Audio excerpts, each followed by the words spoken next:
Good morning, distinguished guests, esteemed colleagues, and dear friends of the global energy community. Welcome to the second International ESCO Symposium.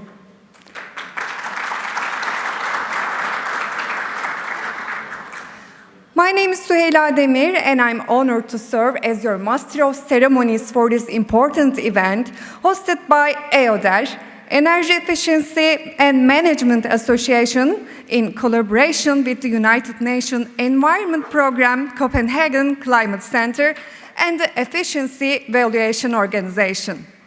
Before we begin, let me extend our heartfelt gratitude to our hosts, our partners, and our generous sponsors. Our main sponsor, Enerjisa, and our valued sponsors, Renaissance Energy, Quick Carbon, Besen'le, and ESCON. Thank you for your support for making this gathering possible. And of course,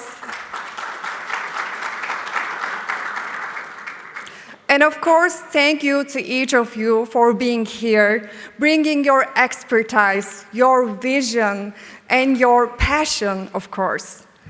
Over the next 2 days, we will not only share ideas, but also shape direction through collaboration, innovation, and action.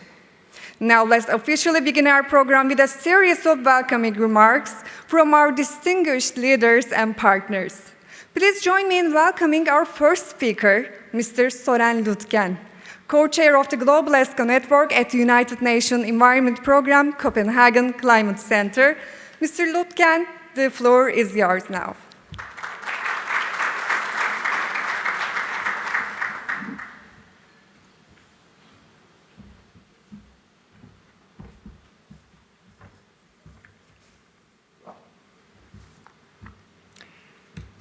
Excellencies, ladies and gentlemen, good morning. It is indeed a pleasure for me to bid you welcome to this second International ESCO Symposium. It's hosted by EODER, who joined us in Paris last year for the first symposium and believed so much in the idea that they offered to take the torch and bring us all here to Istanbul today. On behalf of the Global ESCO Network, I extend my deepest thank you and appreciation for making this possible. I also thank all of you for making the effort to come here. Of course, everybody wants to come to Istanbul, but the fact that you're here also means that our agenda to raise the profile of the global ESCO industry resonates with stakeholders, from policymakers to financiers, from ESCOs and ESCO associations to international organizations. Raising the profile of the ESCO industry is not for the ESCO's sake, at least not only for the ESCO's sake. It's because ESCOs do what policymakers keep saying that we need to do. We need to engage the private sector. We need to engage the private sector to achieve the ambitious goals of limiting climate change, because the public sector cannot do it alone. The Global ESCO Network was established precisely because investment in energy efficiency is the most efficient way to limit emissions and help safeguarding our climate. And ESCOs are one of the most efficient ways to implement it. All of you in this room know that. And being here helps us signaling, and maybe especially to the policymakers, that we are open for business. The global ESCO business is growing, but not fast enough. These days on climate change, nothing is fast enough. This 2-day symposium will show that the ESCO industry can help us speed up if we put the right instruments in place and pave the way. That is the mission of the Global ESCO Network, and I thank you all for coming here these 2 days to support us in that mission. I wish you all a fruitful symposium.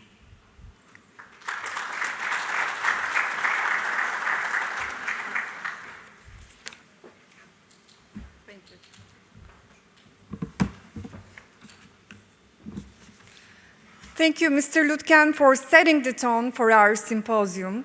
And now, ladies and gentlemen, I'm pleased to invite to the stage Mr. Onur Ünlü.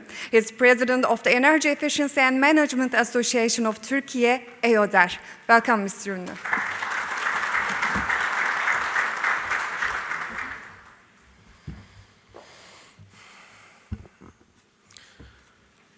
Distinguished guests, esteemed colleagues, and valued partners from across the globe. It's my great honor to welcome you to the second International Symposium, proudly hosted by Energy Efficiency and Management Association of Turkey. This event brings together nearly 200 participants from 42 countries and 6 continents, an extraordinary representation of global commitment to energy efficiency.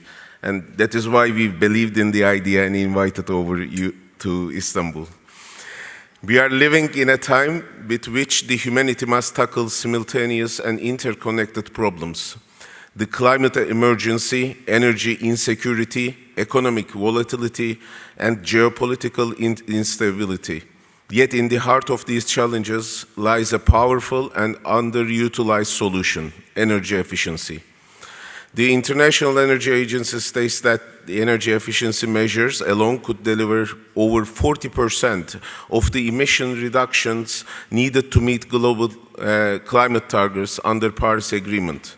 Moreover, energy efficiency stands as a cornerstone of energy security, cutting demand, reducing external dependence, and enhancing system resilience. Especially in the wake of the recent global energy supply disruptions, the value of megawatts has never been clearer. Despite its critical role, energy efficiency investments still face persistent barriers, perceived risks, financial gaps, technical complexity, and trust in performance outcomes. This is precisely why energy service companies are not just relevant, but essential. ESCOs provide performance-based, turnkey, and scalable solutions that de-risk investments while delivering measurable results. They are enablers of change, from digital energy management and electrification to renewable integration and process optimization. ESCOs bridge the gap between ambition and action. As EODER, we believe that a robust and impactful ESCO ecosystem is essential for Turkey's energy transition. Our key objective is to help create a healthy, effectively operating and growing ESCO market in our country. But we also know that ESCOs do not operate in isolation. That is why we have opened our doors not only to engineering firms, contractors and technology providers, but also to financial institutions, insurance companies, legal experts, and professionals from all related disciplines.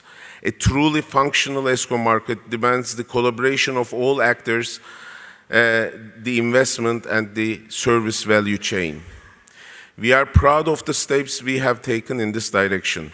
EODER was the first institution to bring CMVP training to Turkey, establishing a much-needed foundation for transparency and accountability.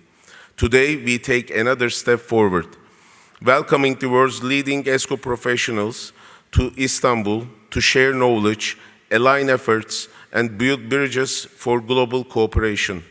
I would like to take this opportunity to thank our valued sponsors, Enerjisa, Rönesans Enerji, Quick Carbon, BMW, and ESCON, who helped us make Istanbul home for ESCOs for the next 3 days. This symposium is not a ceremonial gathering.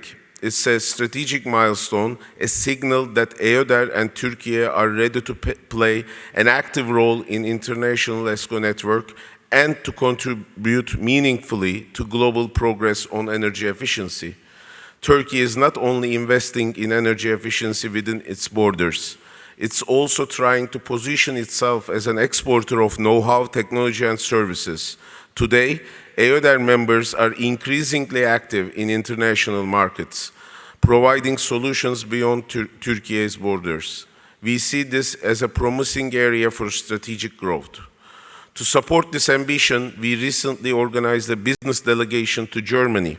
In coordination with Ministry of Energy and Natural Resources and the German Energy Agency, this initiative reflects our belief that ESCOs from Turkey can and should play a role in advancing energy efficiency across regions. At the global level, policy frameworks are becoming clearer and more ambitious. The European Union's Energy Efficiency Directive mandates member states to achieve at least 11.7% reduction in final energy consumption by 2030, and significantly strengthens obligations for the public and private sectors alike. In Turkey, the National Energy Efficiency Action Plan provides comprehensive roadmap targeting 16% reduction in primary energy consumption by 2030.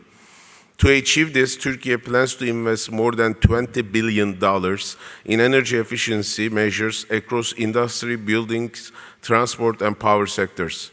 These actions are expected not only to reduce national greenhouse gas emissions by at least 100 million tons of CO2 equivalent by 2030 and create new employment opportunities, but also result in $46 billion in energy savings by 2040. These commitments present tremendous opportunities, but not only if we have the instruments and institutions to realize them. Furthermore, we must recognize that energy efficiency is no longer just an operational improvement. It's a strategic enabler of sustainable performance.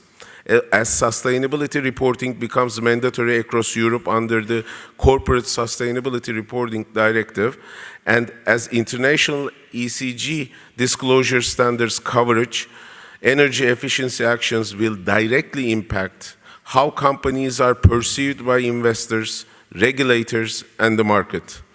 ESCOs, by providing verifiable savings and carbon reductions, are essential allies in meeting these new expectations. In short, energy efficiency is not only an environmental imperative or an economic opportunity. It's also a social investment in people's well-being and prosperity. Let me conclude by saying this. The global energy transition will be determined not just by technologies or targets, but by our capacity to implement. ESCOs are the hands and tools of implementation. This symposium is a reflection of that truth and a call to scale it up. I thank you all for being here, for the valuable work you do, and for sharing our belief that energy efficiency is the first fuel of a better, more secure, and more sustainable future. Welcome again to Istanbul. I wish you all a productive, interactive, and inspiring symposium. Thank you.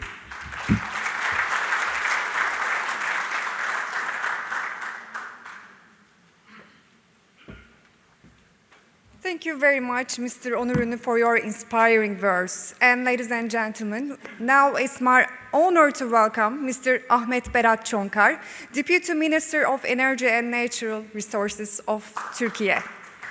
Mr. Çonkar, please take the stage.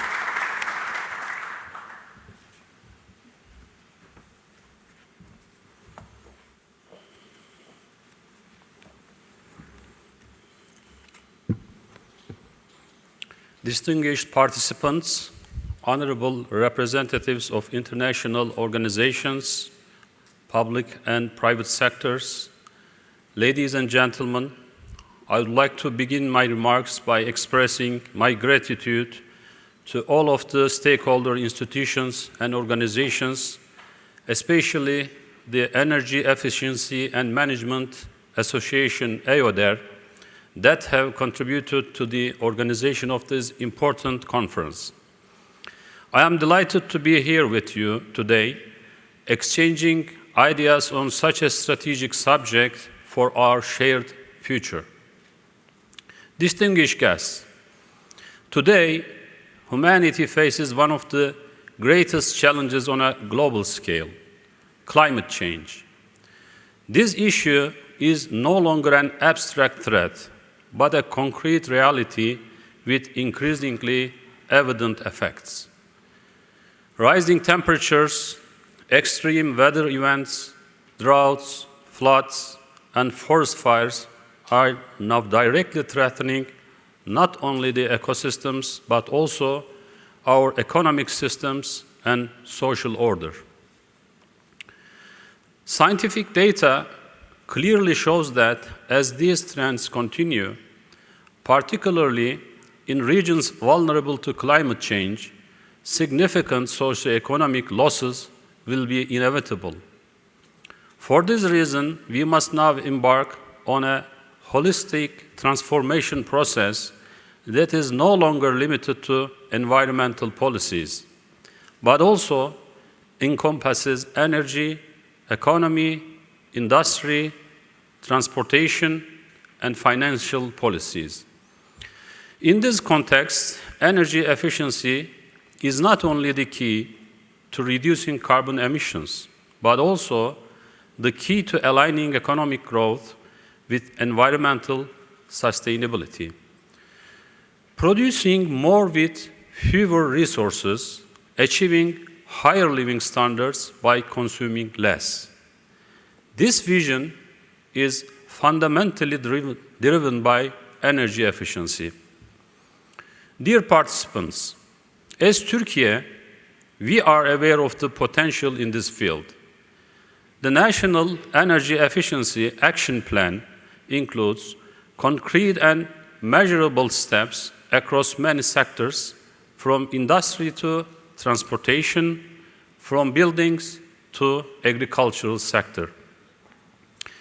With planned public and private sector investments totaling $20.2 billion by 2030, the goal is to achieve energy savings of 37.1 million tons of oil equivalent and reduce CO2 emissions by 100 million tons. Achieving these goals is not possible with the efforts of the public authority alone. At this point, there is a great need for the dynamism, technical knowledge, and on-the-ground application capabilities of the private sector. This is why energy service companies, ESCOs, which enable the implementation of energy efficiency practices, have become one of the most critical actors in this process. Distinguished guests, ESCOs, which provide multidimensional services ranging from planning to implementation, financing, and measurement, play a pivotal role in the green transformation process. These companies offer a sustainable solution mechanism that makes efficiency possible in both the public and private sectors by assuming investment risks and operating the performance-based business models. We have taken significant steps towards the development and growth of the ESCO market, which exceeds $33 billion globally. Currently, 67 energy efficiency consulting companies authorized by the Ministry of Energy and Natural Resources of Turkey are actively providing services across our country, contributing both to the sector's technical capacity and its implementation power. Additionally, we have launched training and certification programs for measurement and verification experts to effectively apply energy performance contracts. Through this initiative, the results of energy efficiency projects are guaranteed to be real, reliable, and sustainable. Dear participants, public buildings, large-scale service areas, and local governments stand out as high-potential structures for energy savings. According to analysis conducted in collaboration with the World Bank, we estimate that an investment of $8.8 billion in central government buildings could generate annual savings of $1.4 billion.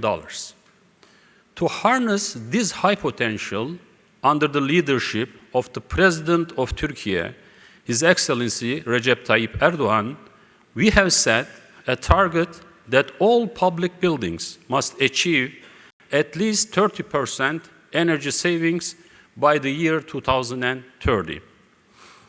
One of the most effective tools for achieving this goal will be energy performance contracts based on public-private cooperation. Currently, 4 solar energy system projects have been contracted within the public sector under this model. However, our goal is to expand these applications across a broad spectrum from building insulation to system modernization. At this point, we expect ESCOs to take a leading role, develop creative solutions, and increase the number of successful implementation examples.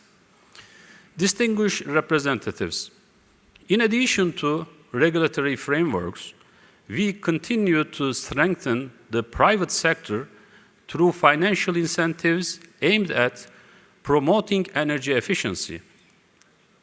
Various incentive mechanisms such as grants, tax exemptions, customs duty exemptions, and interest rate subsidies are in place for industrial investments. Furthermore, within the framework of the World Bank supported $450 million fund for SMEs, interest-free credit opportunities have been provided, and a larger portion of this resource has been used effectively.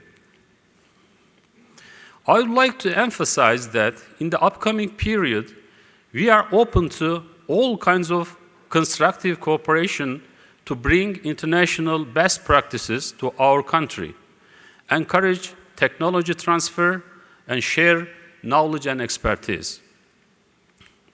Dear guests, in today's circumstances, energy efficiency investments are not only an environmental necessity, but also are indispensable from an economic rationality perspective.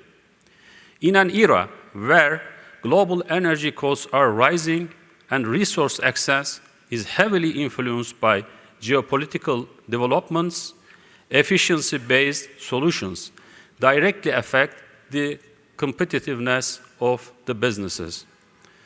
In this regard, performance-based projects offered through energy service companies lighten the investors' upfront investment burden, reduce risks, and open the door to sustainable savings. The added value provided by ESCOs is not limited to energy savings alone. They also play an extremely strategic role in promoting the use of local technology, developing engineering capabilities, creating employment, and increasing energy literacy across the country. The activities of these companies contribute to promoting environmentally friendly practices while also helping us achieve our goals of sustaining economic growth with a lower carbon footprint. The international conference we are holding here today is of great importance in this regard.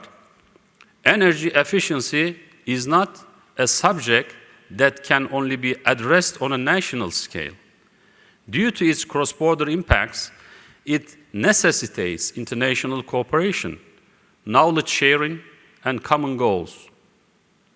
It's our hope that this meeting will serve as a platform not only for the exchange of information, but also for the discussion of joint applications, technical collaborations, and new generation financing models.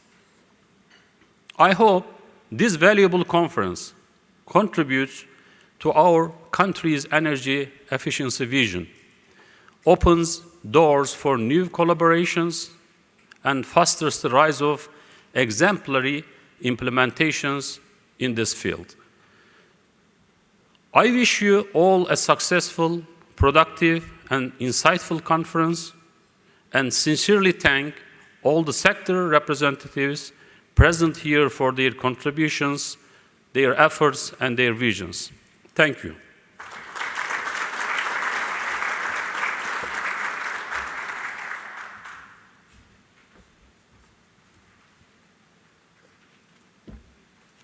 Thank you very much, Mr. Chonkar, for your valuable views, insights, and of course, precious support.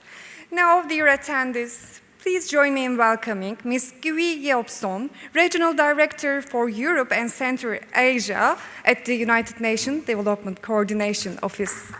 Mr. Son, the stage is yours.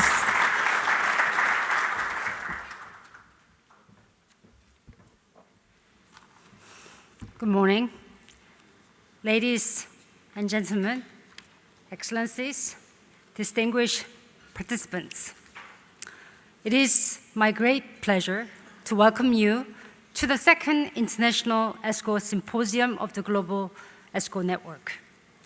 Let me begin by extending my sincere thanks to the Global ESCO Network, the Energy Efficiency and Management Association, Efficiency Valuation Organization, and the United Nations Environment Programme Copenhagen Climate Center for bringing us together to this beautiful Istanbul. Let me also express my gratitude for giving me the opportunity to share a few remarks as we open this very important event.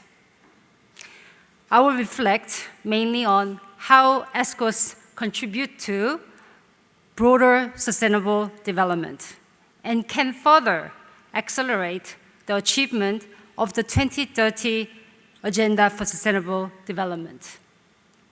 As you may be aware, all member states in 2015 unanimously adopted the agenda and committed to delivering 17 Sustainable Development Goals. I do not need to remind this audience of the implications of the climate crisis. According to UNEP's latest emission gap report, we are currently on a trajectory toward a catastrophic 2.6 Celsius degree warming at best. As our UN Secretary General already stated back in 2018, the climate crisis is the defining issue of our time. Reducing emissions is not just a technical or policy issue.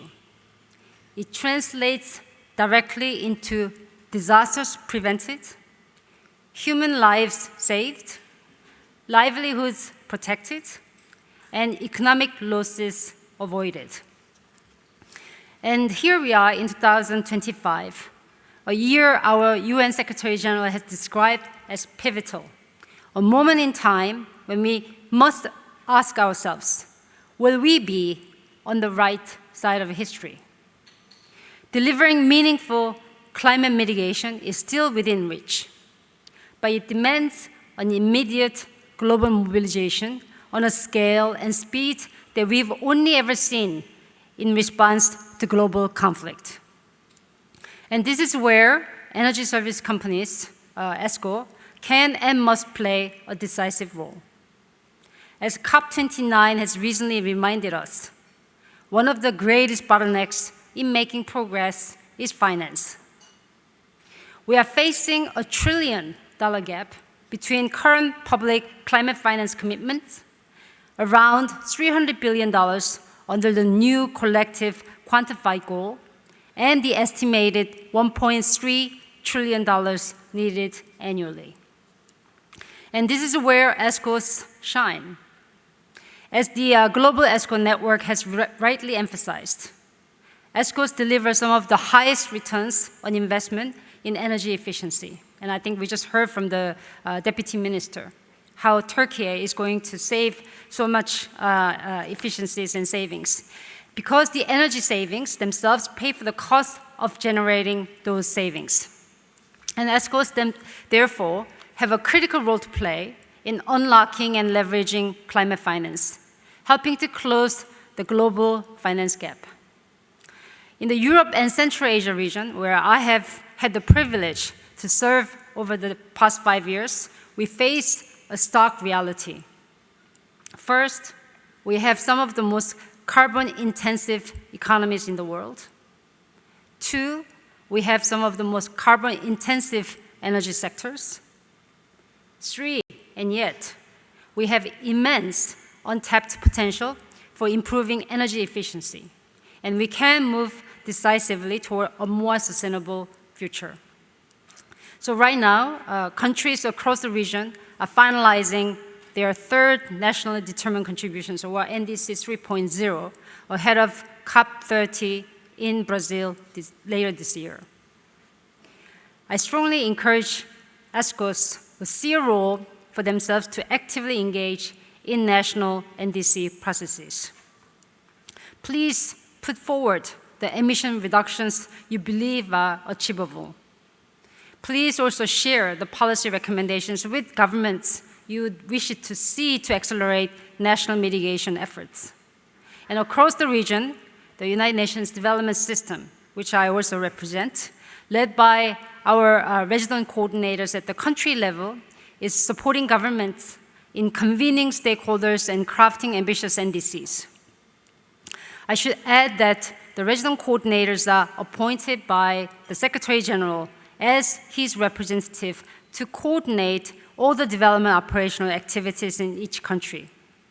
And their door is open in your respective countries, and I encourage you to knock on their door for partnership and collaboration. And my door is also open. I welcome the opportunity to speak with you or any of you who are interested in engaging with UN in your respective countries. And please feel free to connect with me or my colleagues, and you can also reach out through the organizers after the symposium. So ladies and gentlemen, in closing, let me urge you all to approach the coming 2 days with ambition and urgency. Every kilowatt hour saved, every efficiency gained is a contribution not just to saving energy efficiencies, but to the broader vision of sustainable, inclusive, green development. And I wish you a fruitful, inspiring, and impactful symposium ahead. Thank you very much.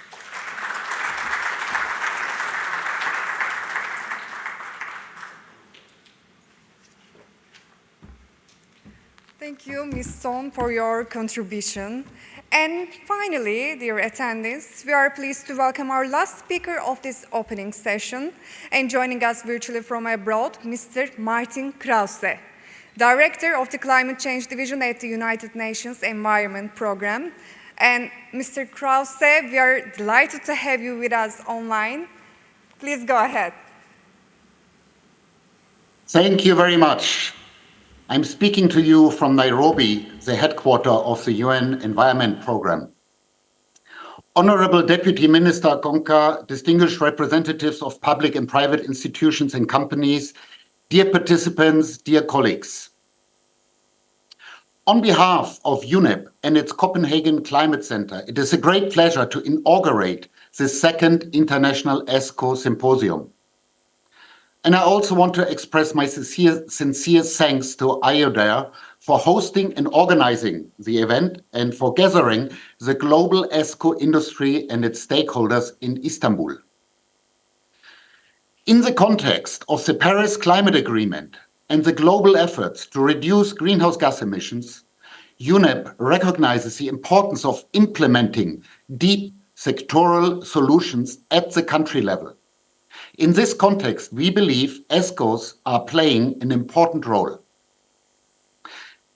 They operate at the forefront of the climate challenge, offering a business model that is based on energy performance contracting, directly contributing to reductions of emissions and fossil fuel dependencies, while at the same time creating the largest number of new jobs compared to the invested amount. This is why UNEP and its Copenhagen Climate Center championed the global ESCO network. ESCOs make it their business to transform targets, climate targets, into profitable investments. Today, the UNEP Copenhagen Climate Center is publishing its first global ESCO market report that is based on a market analysis that we conducted together with the International Energy Agency. Without preempting the launch of this report, I would like to share one key message, which is that ESCOs demonstrate remarkable returns on investments. Globally, the average payback time on the investments is less than 10 years, and in some sectors, it is even less than 5 years. This debunks the notion that climate action comes at a tremendous cost and is hugely expensive. That said, ESCOs and energy performance contracting face a number of challenges that are posed by regulatory and financial conditions, especially in those markets where ESCOs are considered a novelty. But these are barriers that can be removed with time and effort. Some countries have done that successfully already. For example, the Philippines, who are in the room here today, introduced a new regulatory framework directly addressing ESCOs and energy performance contracting. UNEP and the Global ESCO Network will continue to engage with governments and policymakers to support removing those barriers that I have mentioned and establish regulatory instruments that foster energy efficiency investments in the market. We will also promote the engagement of ESCOs and energy performance contracting for achieving energy efficiency targets already set in the nationally determined contributions under the Paris Agreement that my colleague Guy has spoken about. Right now, countries are in the process of updating these nationally determined contributions, which provide good opportunities to include or to scale up commitments on energy efficiency. Already over 85% of the NDCs include energy efficiency as a priority, and we hope to see an increase in this number in the new round of NDCs. And these ambitions must be translated into actions, which is where ESCOs come into the picture, and they offer such an opportunity. So in conclusion here, as we embark on the second International ESCO Symposium, I encourage fruitful discussions and knowledge exchange on the success factors, on the financial models to empower ESCOs. And in all of this, you can count on UNEP's support. Thank you very much. Thank you, Mr. Krause, for your powerful remarks and, of course, United Nations Environment Programme's continued leadership. Now, please, all attendees, let's give all our speakers a strong applause for their inspiring contributions. And now, for our keynote speech offering a global overview of the ESCO markets, please welcome Dr. Clara Camarasa, Senior Advisor to the United Nations Environment Programme, Copenhagen Climate Center. Dr. Camarasa, the stage is yours.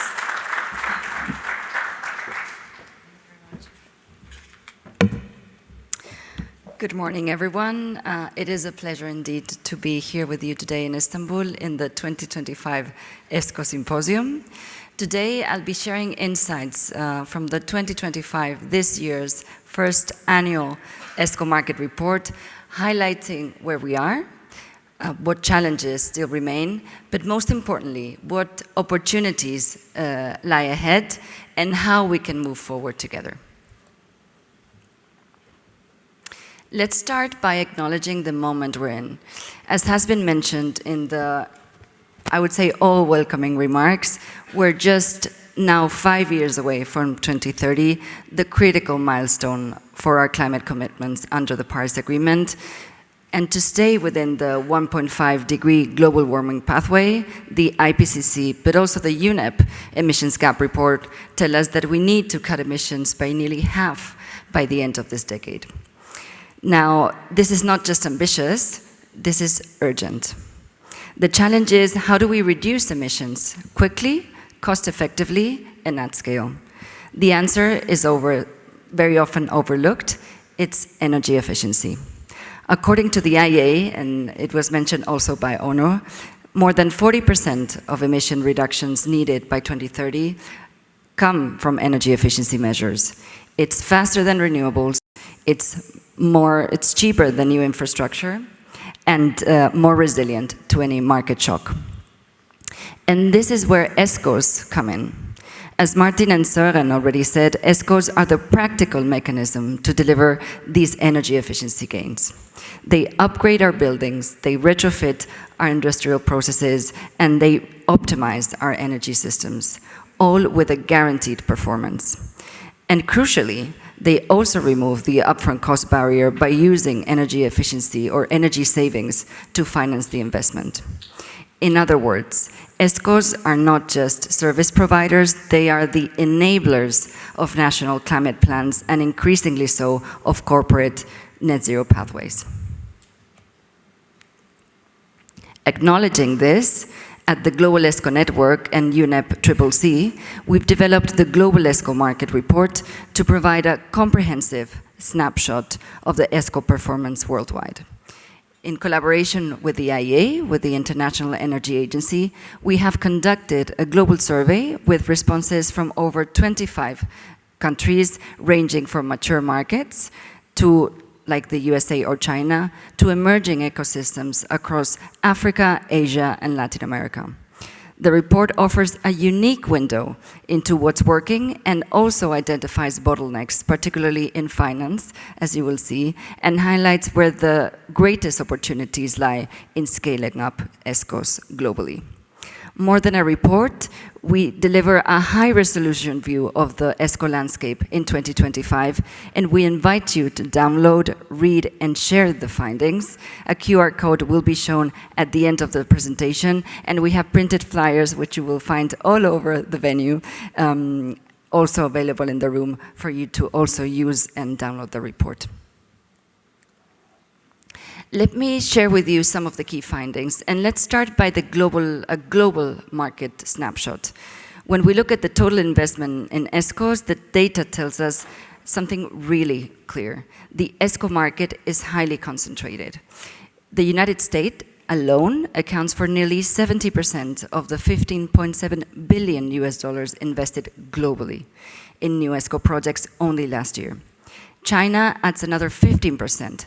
That is over 83% or 85% of the global ESCO investment in just 2 countries.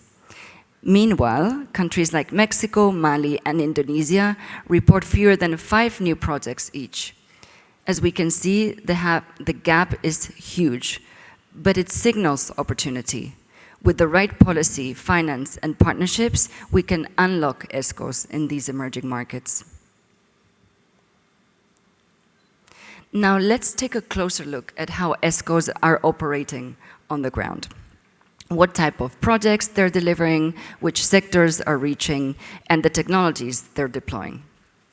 First, on project types. The survey shows a clear divide, once again. Some markets are embracing deeper, integrated retrofits with comprehensive energy upgrades within a single project, mostly allocated in some markets in the European Union and the US. Others, mostly located in Asia and not so mature markets, are sticking with simpler single technology fixes. This matters. The more integrated the approach, the greater the savings and impact. But it also demands stronger technical and financial capacity to conduct that. It is not evenly distributed, and as we can see by the results of the survey, and we need to work together in order to make it more even. Next is sector engagement. We continue to see strong uptake in the public sector, in industry, particularly in countries like Turkey, South Africa, China. ESCOs are also gaining ground. However, the commercial sector has limited activity. And when it comes to residential buildings and transport, the data is clear again. There is a long way to go. Finally, on technology trends. Lighting and HVAC systems are still the bread and butter of our ESCO portfolios, with smart controls increasingly having a play. However, many impactful technologies like heat pump storage and waste heat recovery are still marginal. What's striking also is the variation across the different countries. In some markets, motors and renewables are taking off in industry. In others, the same technologies barely register. This tells us two things. One, the ESCO model is adaptable. It adapts to every market. It adapts to every context. But two, we're not maximizing this potential. There's a huge potential still to be untapped. Now let's look at another crucial parameter, energy and emissions. In this chart, we see how the reported energy savings from ESCO projects are expressed as a percentage of baseline energy consumption. We see that the United States leads with around 56% of energy savings, followed by the United Kingdom with 38%. Most countries report energy savings of around 30%. And countries like Indonesia show significant lower savings with around 5%. The key message is here, integrated multi-measure ESCO projects, such as those implemented in the US and the UK, deliver substantially higher energy savings. This once again underscores the importance of mature ESCO markets and robust supported policy frameworks in order to support more comprehensive multi-measure ESCO projects.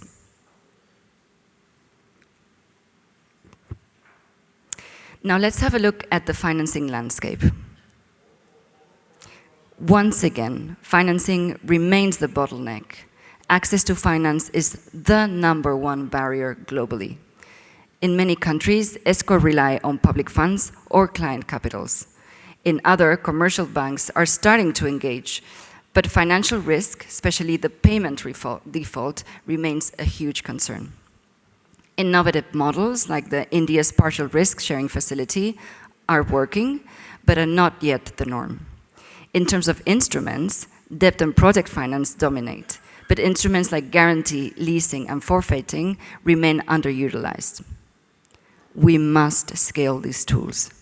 One of the key takeaways when comparing the finance situation across the various ESCO markets is that market conditions really matter, and strategies must be adapted to the local financing realities to make them work.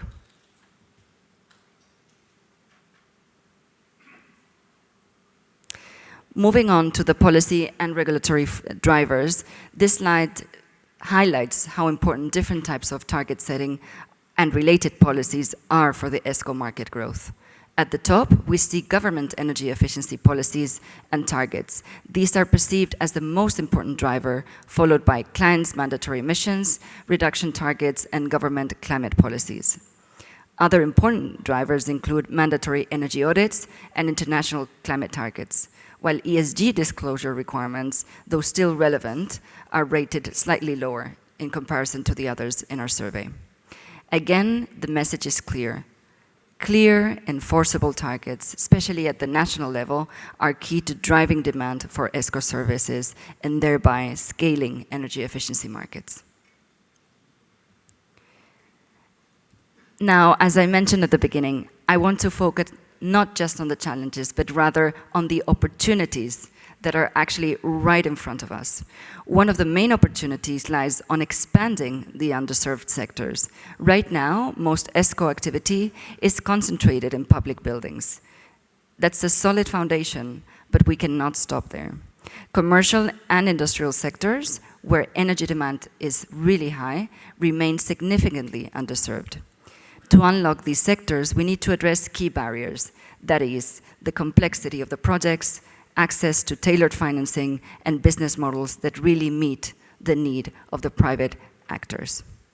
Second, we must promote integrated retrofit over single technologies. A piecemeal approach, just changing the lights or HVAC systems, won't get us to net zero. Comprehensive retrofits may require more effort upfront, but they deliver better energy savings, better returns, and stronger alignment with our long-term climate goals. They also improve project bankability by creating more robust business cases. And third, we must do policy to unlock finance. And this is where governments play a decisive role. Smart policies like guarantees, mandates, blended public finance can lower the risk and really catalyze investment. They build lender confidence and bring private capital, especially in those markets where they're risk averse or still developing.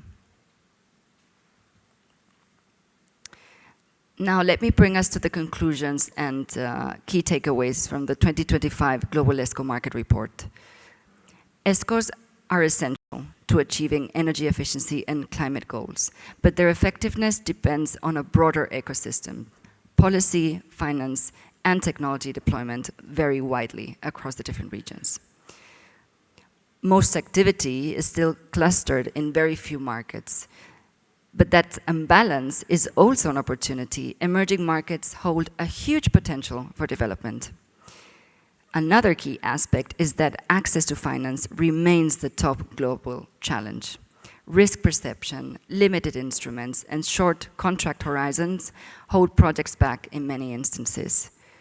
We know that successful models exist, but they need broader replication and support. Another key aspect is that integrated retrofits consistently deliver greater energy savings, but they require stronger technical and financial capacity, which needs to be bridged from the very beginning. There's a clear gap between what's possible and what's common practice. ESCOs are still mostly focused on public buildings, yet industrial, commercial, and supply-side applications offer major growth opportunities, though remained underdeveloped. And last but not least, the common thread across all high-performing markets is clear. It's mandates, clear mandates and signal from the government, long-term targets, and strong public programs which turn ambition into action. And with these key takeaways, I turn to you for one final call. To governments, make energy efficiency a national infrastructure priority, put in place enabling policies, and send clear and stable market signals. To financial institutions, work with ESCOs to really scale performance-based finance. Let's make risk-sharing mechanisms and blended finance the norm and not the exception. To ESCOs and their associations, keep pushing boundaries, keep sharing, keep learning, and building trust that really underpins every successful project. Keep doing what you do, basically. We keep believing in what you do. And to us all working in this field, let's raise our collective ambition. Let's continue to make progress. And finally, to you, very targeted to the audience in this room, download this report, share the insights, and help strengthen the next round of data collection. We were discussing yesterday with so many of you, the more accurate our market information, the greater our ability to shape effective policy and mobilize finance. And with this call to action, I thank you all for your attention. Thank you for being part of this global ESCO movement. And let's remember, efficiency first, everywhere and for everyone. Thank you again.